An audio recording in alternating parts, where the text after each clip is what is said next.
Congress party మంత్రులే గృహ హింసలకు పాల్పడుతుంటే ఇక వారు మహిళలకు ఏం న్యాయం చేస్తారని తెలుగు మహిళా అధ్యక్షురాలు రోజా ఎద్దేవా చేశారు. మహిళా దినోత్సవం సందర్భంగా టీవీ5 తో మాట్లాడిన రోజా మహిళా కమిషన్ లో సీఎం కి వత్తాసు పలికే వారికి స్థానం కల్పించారని, దానివల్ల మహిళా కమిషన్ భ్రష్టు పట్టిపోయిందని అన్నారు. పల్లెల్లో పలువురికి ఉపాధి కల్పిస్తున్న మహిళలను ఎంపిక చేసి వారికి సన్మానం చేస్తున్నట్లు చెప్పారు.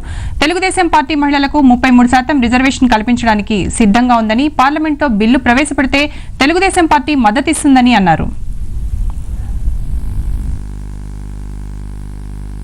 వైఎస్ రాజశేఖర రెడ్డి గారి మంత్రివర్గంలో ఒక మంత్రి గారు తన భార్యని గృహహింస అంటే వేధించారని మరి ఆమె పత్రికలు వాళ్ళకి చెప్పడం, మరుసటి రోజు కాలు జారి పడ్డానని చెప్పడం మీరు చూస్తూనే ఉన్నారు. మళ్ళీ అలాంటి మంత్రులు ఎలా మహిళలకు న్యాయం చేస్తారు? మరి ఇంకో మంత్రి మనోడు రేప్ చేశాడు, ఆ అబ్బాయిని బయట తీసుకురావడానికి సాక్ష్యాధారాలు లేకుండా ఆ కేసును తప్పుదారి పట్టించారు. మరి ఈ విధంగా వాళ్ళ మంత్రులే తప్పుదారులలో ఉన్నారు.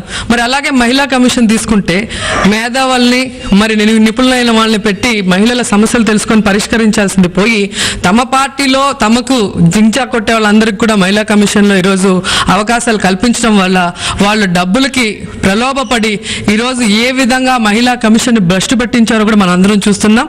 కాంగ్రెస్ ముఖ్యమంత్రి గారి ఆధ్వర్యంలో ఇంతమంది ఇన్ని అవినీతి కార్యక్రమాలు చేస్తూ మహిళలను గృహహింసకు వేధిస్తూ మరి హత్యాచారాలు కూడా వీళ్ళే పాల్పడుతూ మరి మహిళలకి మేము అన్ని చేస్తాము, అన్ని చేయబోతున్నాం, అన్ని సక్రమంగా జరుగుతున్నాయని చెప్పడం నిజంగా చాలా కామెడీగా ఉంది. అయితే